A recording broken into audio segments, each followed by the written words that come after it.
Is Ms. Darcy Schoening, the chapter chair from El Paso County.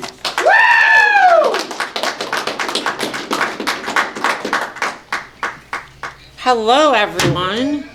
Hi, Darcy. All right, I'm going to talk about purpose for a second. So sometimes I forget to remember what my purpose is. I'm looking around this room and I see a couple people that have something in common with me. Laurel, Eric, Martha, Marla. Who else in this room? I think Matthew, you've run for a couple. The leadership has. Have you lost something?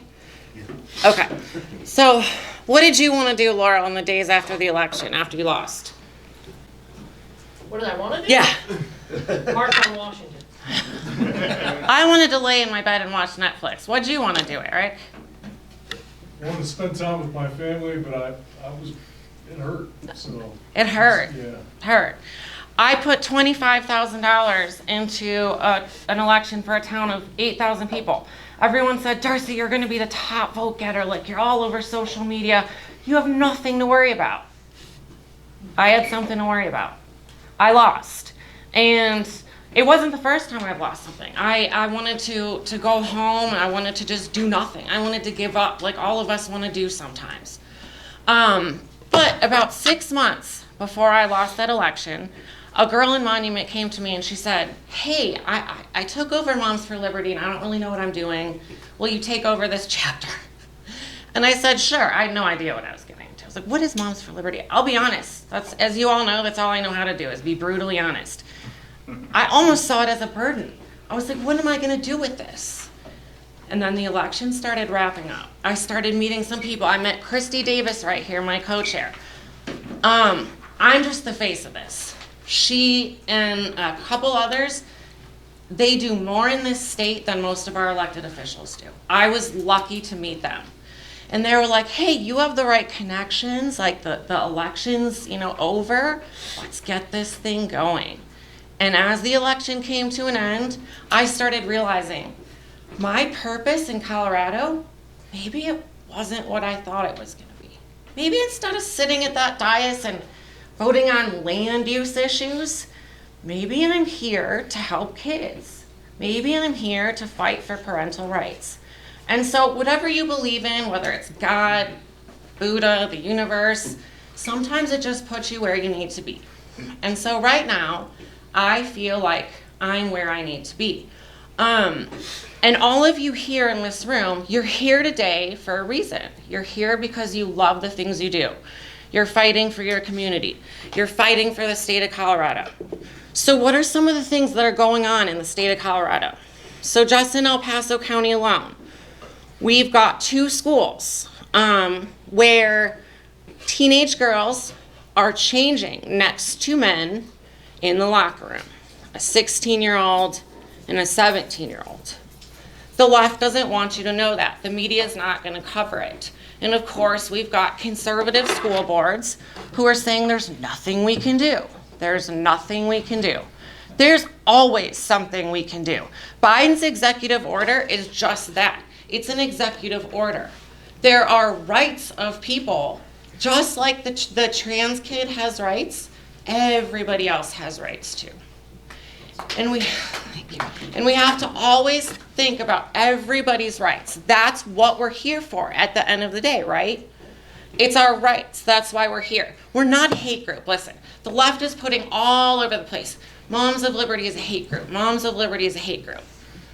That's one of the reasons why I feel like I'm in the right place right now. It was a little hard. Was it hard for you at first?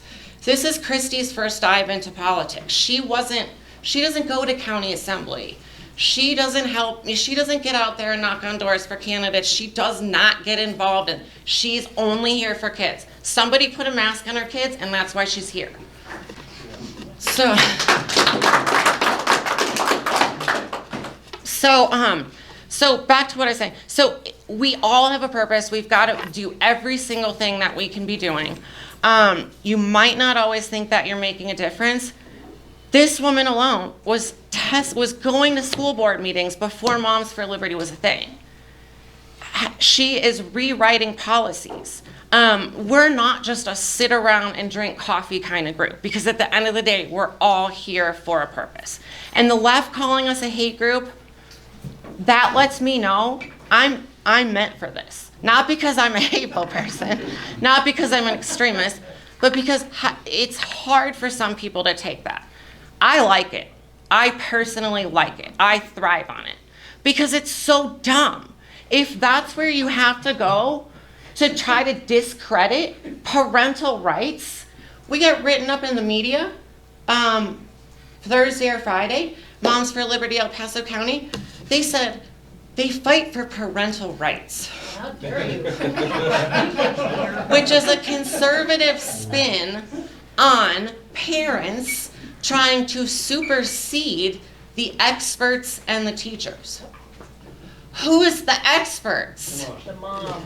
Us. We're the experts. So that's why we're all here. We thank you all for being here. You all make a difference. As we go into 2023, especially with leadership in the state elections and all the crazy things we're going through, it's a different time. You know, there's a supermajority in the House and Senate, so a lot of us are going at things a little bit of a different way. So just remember, network as much as you can, stick together. Even just here today, I talked to Erin about getting some of our groups together. We want to partner with Log Cabin. We've got to stick together, and we've got to listen more. You know, it's not always about what do I want to do in Colorado. What's my platform? Why am I a conservative? Who's Darcy? It's what do you need from me? How can I help you? You know, are you good at knocking on doors? Are you good at putting data in a spreadsheet? That's where we're at in this state. We've all got to come together, listen more, and take back our rights. So come to me if you have any questions, or Christy, about what's going on in the school districts, but we'll help anybody throughout the state because that's what we're here for. So again, thank you all for being here.